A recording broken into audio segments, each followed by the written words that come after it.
También ayer el que fuera presidente del Cabildo de Lanzarote en el anterior mandato y ahora en la oposición, el portavoz de Coalición Canaria, Pedro Sanginés, hizo balance de lo realizado por el grupo de gobierno que preside Dolores Corujo. Sanginés cree que más allá de la propaganda han sido 2 años perdidos en el Cabildo de Lanzarote para encarar los verdaderos problemas de la isla. Totalmente, a pesar del protagonismo del Cabildo, nosotros no tenemos nada a objetar al respecto. Digo a pesar del protagonismo porque el Cabildo no tenía competencia en materia sanitaria, pero yo creo que arrimó el hombro y hizo las cosas razonablemente bien. Por lo demás han sido 2 años de auténtica propaganda en el más amplio sentido. Ya lo explicaba antes, o sea, los datos de Lanzarote son realmente muy preocupantes. Somos la isla donde más ha crecido el desempleo, donde mayor destrucción de empresas ha habido, donde menor recuperación de afluencia y de visitas turísticas está habiendo de todas las Canarias, donde mayor desempleo juvenil hay en toda Europa. Ni siquiera han emprendido ese plan de emprendeduría juvenil, que fue la única de las enmiendas que nos aprobaron, y todavía a día de hoy está en la propaganda que ayer anunciaban que han firmado con la Cámara de Comercio las ayudas. ¿Cómo van a tramitar las ayudas? Pero si que lo iban a hacer con la Cámara de Comercio lo sabemos desde el año pasado cuando lo anunciaron. Pero si los cabildos de Fuerteventura o de Gran Canaria, o el propio Ayuntamiento de Puerto Rosario ya van por la segunda de las ayudas y el de Lanzarote, es que no las ha convocado. Criticó la falta de inversión del Cabildo y del Gobierno de Canarias para nuestra isla. Desde el punto de vista inversor, en el año 2020 la isla despuntó en inversiones y el Cabildo apenas ejecutó un 7% de sus presupuestos inversores. Así era en diciembre. Cuando conozcamos los del Gobierno, ¿recuerda usted el REC? 80, 90 millones de euros. Bueno, si el de Lanzarote fue del 7%, yo no quiero ver ni el del Gobierno, porque lo único que han ejecutado es lo que ya estaba en marcha.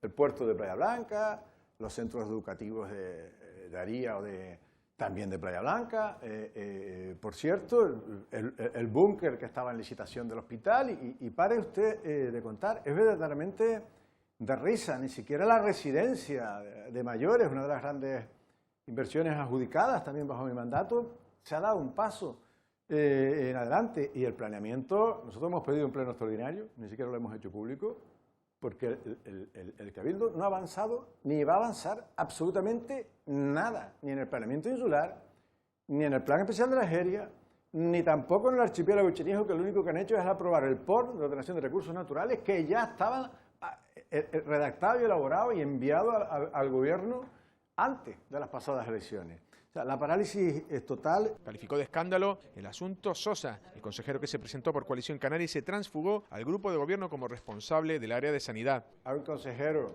tránsfuga y pretender que estando en su gobierno no lo sea, imponernos que tiene que continuar en Coalición Canaria y no explicar a la opinión pública que ese blindaje está sustentado en un contubernio más que presumible, para seguirle pagando desde la sanidad pública, sin que ni el presidente del gobierno, ni el consejero de sanidad, ni la presidenta del Cabildo, ni el propio afectado, ni absolutamente nadie explique por qué un médico en plena pandemia cobra de las arcas públicas si nosotros sostenemos que no tiene derecho, y que sigan diciendo a día de hoy, casi 2 meses después, que ya lo explicarán.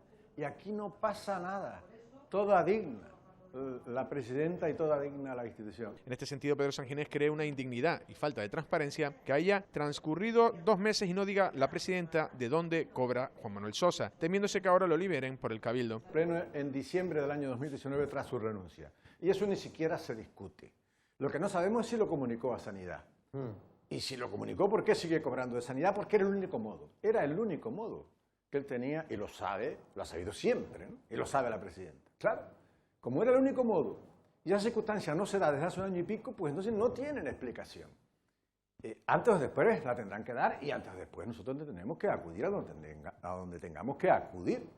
Pero claro, el problema no es solo de aquí para atrás que ha pasado, que para mí es grave, muy grave, gravísimo. Va a haber mucha gente implicada, desde luego con conocimiento, yo creo que sí, de todo, o al menos de parte del Gobierno, sino que va a pasar a partir de ahora.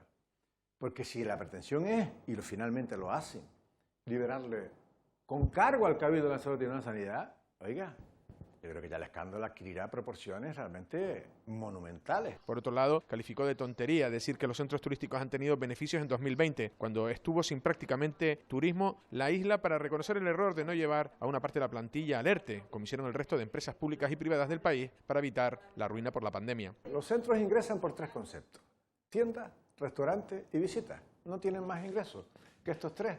Y la suma de estos 3 ingresos, no lo digo yo, lo dice su propio balance, es de 12 millones de euros, justos.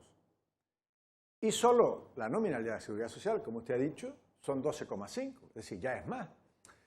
Solo los aprovisionamientos de las tiendas y los restaurantes son 1,7 millones de euros. Solo con esto, con los aprovisionamientos de tiendas y restaurantes y nómina, ya nos vamos a 2 millones y pico de euros más de gastos que de ingresos, es decir, 2 millones y pico de euros de pérdidas como mínimo, sin contar agua, luz, servicios exteriores, transporte, publicidad, etcétera, etcétera, etcétera. El portavoz de Coalición Canaria adelantó que en el balance de gestión que hoy realizó la presidenta del Cabildo, de los 2 años de gobierno del PSOE y PP en el Cabildo, le echarían a Sanginés la culpa de todos los males de Lanzarote.